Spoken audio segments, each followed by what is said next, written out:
Fatima and Mustafa lived a life of privilege, wrapped in the comforts of wealth and status. Their love had defied traditions, an intense romance that culminated in marriage despite opposition from their families. Mustafa, a successful businessman, adored his wife, shielding her from societal expectations. Fatima, an independent and free-spirited woman, had never envisioned herself bound by domestic duties.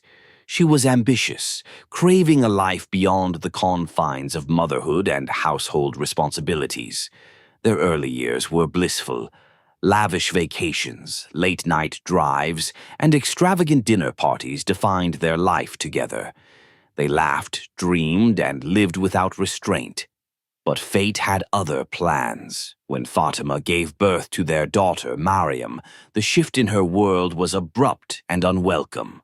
She had never wanted children. She had made that clear from the beginning.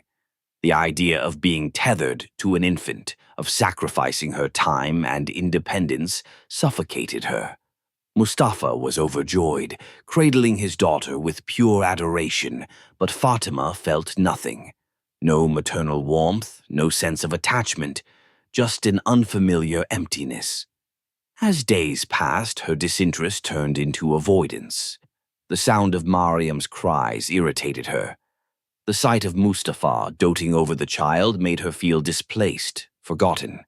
She withdrew, first emotionally, then physically. Late nights out became frequent. The warmth she once showered upon Mustafa faded into cold detachment. Mustafa noticed. He tried to bridge the growing distance, but Fatima had already stepped too far away. She was not the same woman who once fought for their love. Something inside her had shifted, and their perfect life had begun to crack, slowly, almost imperceptibly, until the fractures could no longer be ignored. By the time Mariam turned 2, it had become painfully clear. Fatima had no interest in being a mother. The little girl, with her wide, innocent eyes and desperate need for affection, was nothing more than an inconvenience to her. While other mothers cradled their children with warmth, Fatima remained indifferent, her focus elsewhere. Mariam was left to the care of the household servants, growing up in a home where the one person who should have loved her the most treated her as if she didn't exist. There were moments, fleeting, desperate moments, when Mariam reached for her mother, drawn by the invisible pull of blood. A child's heart knows no indifference. She would toddle toward Fatima, arms outstretched, seeking warmth, only to be met with rejection. Fatima would shove her away without a second thought, her touch devoid of tenderness. One evening, as Mustafa entertained guests in the grand living room, Mariam, unnoticed, ran toward her mother, giggling with delight. Fatima, engaged in idle chatter, didn't see the child until it was too late. As Mariam clung to her leg, Fatima recoiled in irritation, pushing her back with more force than intended. A sharp thud. A gasp echoed in the room as Mariam's small head struck the corner of the coffee table. For a moment there was silence, then a piercing cry. Blood trickled from the wound, staining the expensive Persian rug beneath her. Mustafa rushed forward, scooping Mariam into his arms, his heart pounding with fear. But Fatima merely stood there, unmoved, her expression one of mild annoyance rather than concern. "She'll be fine," she muttered before walking away. That night, as Mustafa sat beside Mariam's crib, gently running his fingers through her hair, he realized something chilling. Fatima didn't love their daughter. In fact, it seemed she didn't even care if Mariam existed at all. But Mustafa, despite his love, was an absent father. Caught between the demands of his growing business empire and the expectations of his social circles, he convinced himself that Mariam would be okay, that his presence, whenever he could spare it, was enough. It wasn't. Mariam was alone in a house full of people, a child without a mother's love, a daughter without a father's time, and the loneliness was only beginning. Mariam had never known the warmth of her mother, but in her father, she had found everything. Mustafa was her world, the only person who made her feel seen, loved, and protected. Whenever he was home, the mansion, which often felt hollow and cold, came alive with laughter. He would scoop Mariam into his arms, spin her around, and whisper promises of adventure. She clung to him, knowing that in his embrace she was safe. But Mustafa was a man of many responsibilities. His business empire stretched across cities, demanding his time, forcing him to travel frequently. Yet, no matter how far he went, he always made time for Mariam, through bedtime calls, surprise gifts, and the reassuring promise that he would always return. That night, Mariam waited eagerly. She was 6 years old, sitting by the window, her small hands pressed against the glass, eyes scanning the night sky. Mustafa had called her just hours ago. "I'm coming home, my princess, just a few more hours." She had giggled, twirling in excitement. She had even picked out the story she would ask him to read before bed. But the night stretched long, and Mustafa did not come. Instead, there was a phone call. The servants whispered first, then wept. Fatima stood in the center of the room, her expression unreadable as she listened to the news. But Mariam heard it. A plane crash. No survivors. The words didn't make sense. Her father was just on the phone with her. He was coming home. He had promised. She ran to Fatima, her tiny hands clutching the hem of her mother's dress. "Where is Baba?" she asked, her voice shaking. Fatima's gaze dropped to her daughter, blank, emotionless. And then, with cruel finality, she spoke. "He's dead." Just like that, no softness, no attempt to shield her child from the devastation of those words. Mariam staggered back, her breath catching in her throat. "No," she whispered, shaking her head. He promised. He promised he'd come home." Fatima said nothing. She turned away as if the matter was trivial, leaving Mariam standing alone in the vast, empty room. The walls, the chandelier, the furniture, everything blurred. The world tilted. And then she screamed, a raw, heartbreaking wail that tore through the house. She screamed until her throat burned, until her legs gave out, until the darkness swallowed her whole.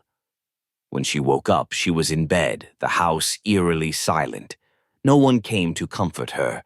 No one held her. And in that moment, she realized something even more terrifying than her father's death. She was truly alone now. Her father had been her only shield, the only force keeping the darkness at bay. And now, with him gone, she was at the mercy of the one person who had never wanted her, Fatima. And Fatima, unrestrained by Mustafa's presence, would soon become her worst nightmare. Mustafa had been the only barrier between Mariam and her mother's cold indifference. While he was alive, Fatima's cruelty had limits, restraints imposed by the presence of a husband who, despite his busy life, had always kept a watchful eye on his daughter. But with Mustafa gone, there was nothing left to hold her back. Mariam, already drowning in grief, now found herself in a new kind of nightmare. Fatima did not mourn her husband. There were no tears, no moments of silent despair. At the funeral, while others wept, she stood unmoved, her expression eerily blank. Even as Mustafa's body was lowered into the grave, she remained cold, as though she had simply closed a chapter of her life and was ready to move on. For Mariam, however, Mustafa's death was the loss of the only love she had ever known, and Fatima resented her for it. The abuse, once subtle, turned brutal. Fatima no longer hid her disgust for her daughter. Every glance was filled with contempt, every interaction laced with venom. When Mariam entered a room, Fatima's face twisted in irritation. If Mariam spoke, even in the smallest whisper, she was met with a slap, a shove, or worse. Nights became terrifying. If Mariam made a sound in her sleep, she would be yanked from her bed and beaten. If she cried, she was locked in dark rooms for hours. She learned to be silent, to stay invisible, to exist in the shadows of a house that had become her prison.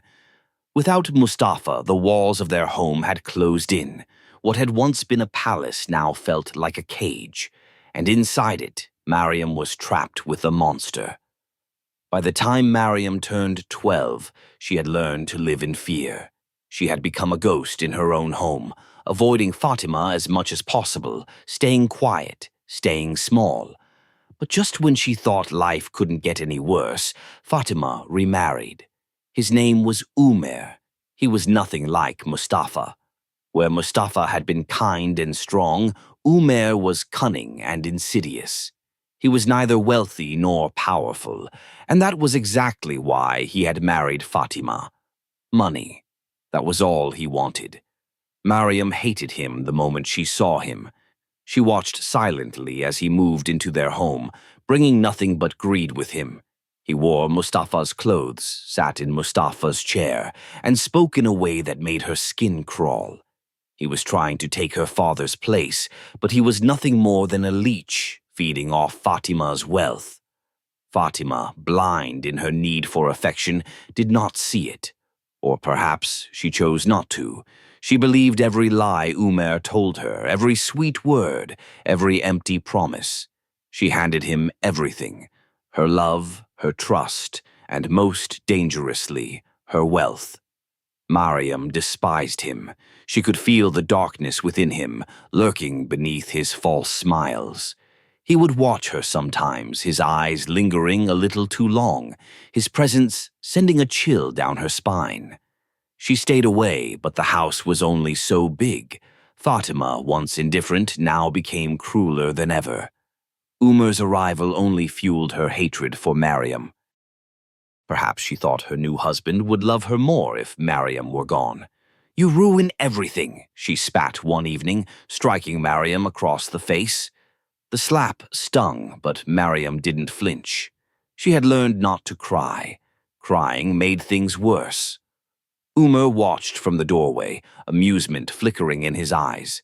He didn't stop Fatima. He didn't need to, because in his mind, Mariam wasn't his concern yet. His focus was elsewhere. His true goal was simple: control the house, control the wealth, and when the time was right, eliminate the obstacles. Fatima was too blinded by love to see it. Mariam, however, was not. And she knew one day she would be next. Umar had woven his web carefully. From the moment he entered their lives, he knew what he wanted: control, power, wealth. And Fatima, blinded by love and desperate for validation, fell right into his trap. She believed every lie he told her. She let him handle her finances, sign documents without question, and transfer assets in his name. She didn't realize she was handing over everything until it was too late. By the time she understood, she was nothing more than a pawn, a disposable pawn. That night, Mariam woke with a start. The house was eerily silent, but something felt wrong. A strange, muffled sound drifted through the corridors. At first, she thought she was imagining it, until she heard the scream. It came from Fatima's bedroom. Heart pounding, Mariam crept toward the source of the noise. The closer she got, the clearer the sounds became: struggles, gasps, something heavy being pressed down. Then silence. Mariam's hands trembled as she reached the window of Fatima's room and peered inside. What she saw would haunt her forever. Umar knelt over Fatima's still body, a pillow pressed firmly against her face. His hands gripped it tightly, ensuring there was no escape. Fatima's legs twitched once, then stopped. The room fell into a terrifying quiet. Mariam's breath caught in her throat. She wanted to scream, to run, to do something, but she was frozen. Umar slowly pulled the pillow away. Fatima's lifeless face stared at the ceiling, eyes wide open in shock. But Umar, he simply smirked, his fingers brushing over the bedsheets as if nothing had happened.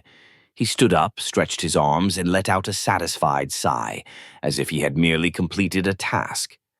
Mariam backed away from the window, her mind spinning. This wasn't real. This couldn't be real. But it was. Her mother was dead, and she knew exactly who had killed her. A scream threatened to rise in her throat, but she clamped a hand over her mouth. If Umar saw her, she would be next.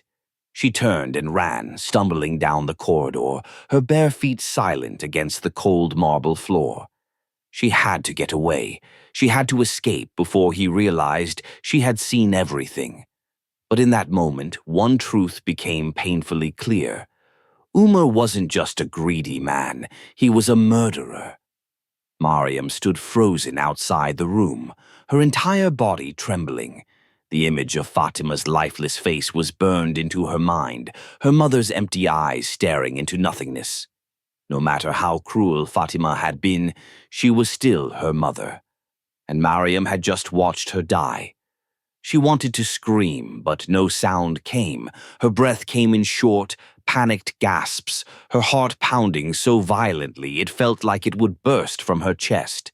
She had to move. She had to run. But her feet wouldn't listen. Umar's shadow flickered inside the room. He stood there for a moment, looking down at Fatima's body, as if making sure she was truly dead. Then, slowly, he turned toward the door. Mariam's pulse spiked. Did he hear her? Did he know she was there? Terror jolted her into action. She forced herself to move, stumbling back into the darkness of the hallway. Her hands fumbled for the nearest door, her room. She slipped inside, locking it behind her with shaky fingers. Then she collapsed onto the floor, curling into herself, trying to silence the sobs threatening to escape. She felt sick, physically sick. The air in the room felt heavy, suffocating. Her body shivered uncontrollably, her mind replaying the scene over and over. By morning, the news of Fatima's death spread through the house. The servants whispered, their faces pale with shock. But no one suspected murder. No one questioned Umar. He played the role of a grieving husband so well, shedding tears, holding his head in sorrow. He had won. And Mariam? She had lost the last bit of sanity she had left. She would never be the same again. In the days following Fatima's death, the house grew colder, darker. The weight of something unspeakable lingered in the air, pressing down on Mariam's chest like an invisible force. She barely spoke. She barely moved. She barely existed. She had not just lost her mother. She had lost her mind. Umar, now the undisputed master of the house, played the role of the grieving widower with chilling perfection. He spoke in whispers, accepted condolences with downcast eyes, and carried out Fatima's funeral with a somber grace that convinced everyone of his sorrow. Everyone, except Mariam. She knew the truth. She had seen the truth, and that truth was eating her alive. Nights were the worst. Sleep had become a stranger, leaving her alone with the ghosts of her memories. She could still hear Fatima's muffled screams, still see Umar's hands pressing the pillow against her face. Every time she closed her eyes, the scene replayed in sharp, horrifying detail. She stopped eating, stopped responding when the servants spoke to her, stopped reacting to the world at all. Umar didn't seem to care. As long as Mariam stayed silent, she was no threat. He even pretended to be kind, offering her food, speaking to her gently, but Mariam knew better. He wasn't keeping her alive out of mercy. He was waiting for the day she turned 18, when the last of her father's wealth would legally become hers. Then he would take that too. And just like Fatima, she would become another body, another casualty of his greed. The only person she trusted was Aliyah, the aging housemaid who had been with her since birth. Unlike the others, Aliyah never treated her like a burden. She sat beside Mariam when she woke up screaming in the middle of the night. She held her when her body trembled with fear. But nothing could bring Mariam back. She had become a shell of herself, her voice stolen, her laughter forgotten. The little girl who once found joy in her father's arms was gone. All that remained was a broken mind and a heart filled with something far more dangerous than grief: hatred. Mariam no longer belonged to the world of the living. She existed in shadows, trapped between reality and madness. The once vibrant child who used to wait by the window for her father was now a silent specter haunting the very house that had destroyed her. Umar barely acknowledged her. He had won. The wealth, the house, the control. It was all his. All he had to do was wait. Wait for Mariam to reach 18, when the last of Mustafa's empire would legally fall into his grasp. Until then, she was nothing but a loose end. But Mariam wasn't just a silent girl anymore. She was watching. She noticed how Umar moved, how he spoke in hushed tones over the phone. She caught glimpses of strange documents on his desk, papers that detailed the final steps of transferring her inheritance into his name. And then one night she saw something that shattered the last bit of restraint she had left. Umar brought a woman into the house. Mariam watched from the staircase, her fingers gripping the wooden railing so tightly that her knuckles turned white. He led the woman through the halls, showing her the rooms, smiling the same sickening smile he had once given Fatima. She didn't need to hear their conversation to understand. He was preparing to replace her mother. And in that moment, everything became clear. He had no remorse, no fear, no punishment. But that was about to change, because for the first time since Mustafa's death, Mariam felt something other than pain. She felt rage, and this time she would not be silent. Mariam had spent years drowning in fear, suffocated by the weight of helplessness. But fear was no longer enough to hold her back. Not anymore. That night, the house was silent. The servants were asleep. The world outside was oblivious. And Umar? He was in his room, lost in the comfort of his stolen life. Mariam moved through the darkness like a shadow, her breath slow, controlled. In her hands she clutched a knife, sharp, gleaming, deadly. It felt cold against her fingers, but inside her there was only fire. She entered his room without a sound. Umar lay sprawled across the bed, his breaths deep and steady, sleeping, unaware, unafraid.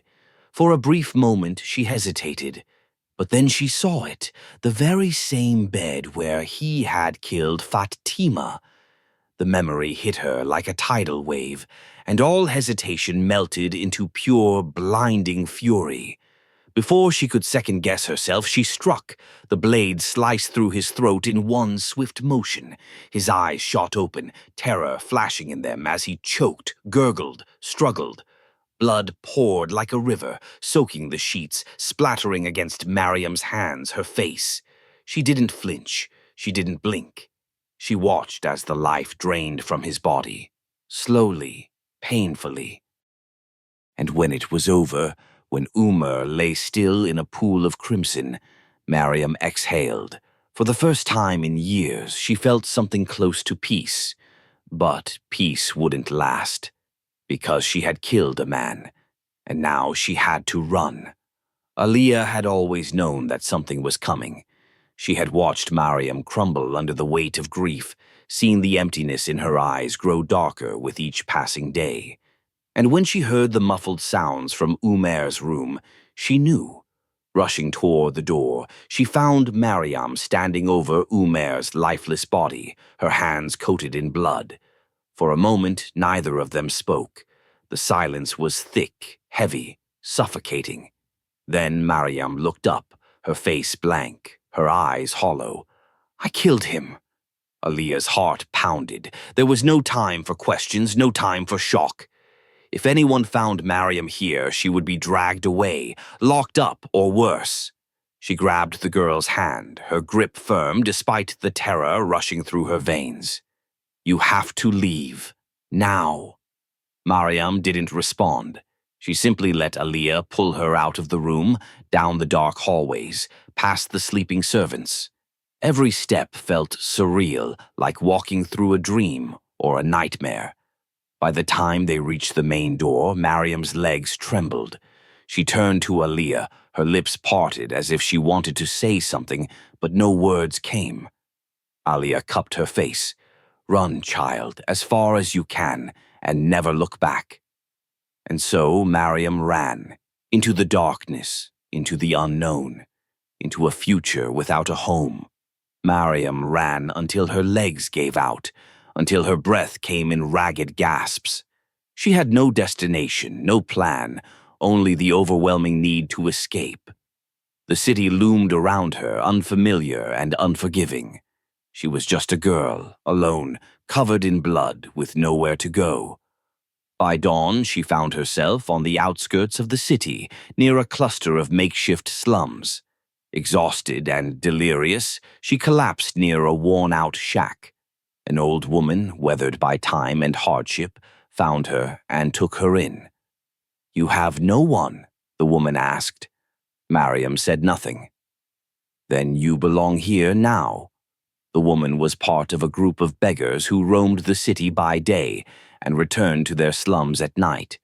With no other choice, Mariam became one of them. Each morning, the woman dropped her off outside a church where Mariam sat in rags, her once privileged life reduced to nothing. She did not speak. She did not cry. She simply existed. The townspeople passed her by. Some dropped a few coins. Others looked away in disgust. They whispered about her, about the strange, silent girl who never spoke, who stared at nothing. But Mariam was lost inside her own mind. Killing Umar had not freed her. If anything, it had pulled her deeper into the abyss. She was no longer a person. She was a ghost, haunted by memories, trapped in a body she no longer recognized. And every night, when the old woman came to take her back, Mariam wished she wouldn't. She wished she could just disappear. One night, the old woman forgot to come back for her. Mariam waited. Hours passed. The streets emptied. The city grew silent. For the first time since she had run away, she felt a familiar fear creeping in. The darkness felt alive, pressing against her skin, whispering to her. She stood up, her limbs weak and unsteady, and walked toward the church. The heavy wooden doors were unlocked, and she slipped inside. The dim candlelight flickered, casting long shadows across the cold stone floor.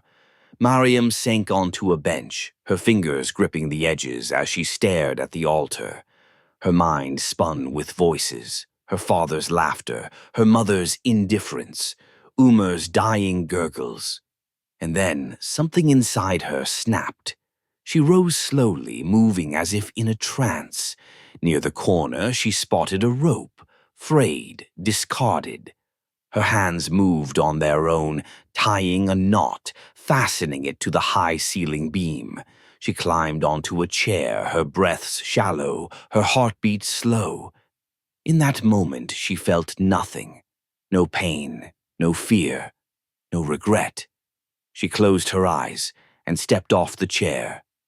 The next morning, when the church doors were opened, they found her hanging from the ceiling. The news spread like wildfire. For the congregation, it was an unholy act, an abomination. And so, in fear, in shame, in superstition, they shut the church down forever.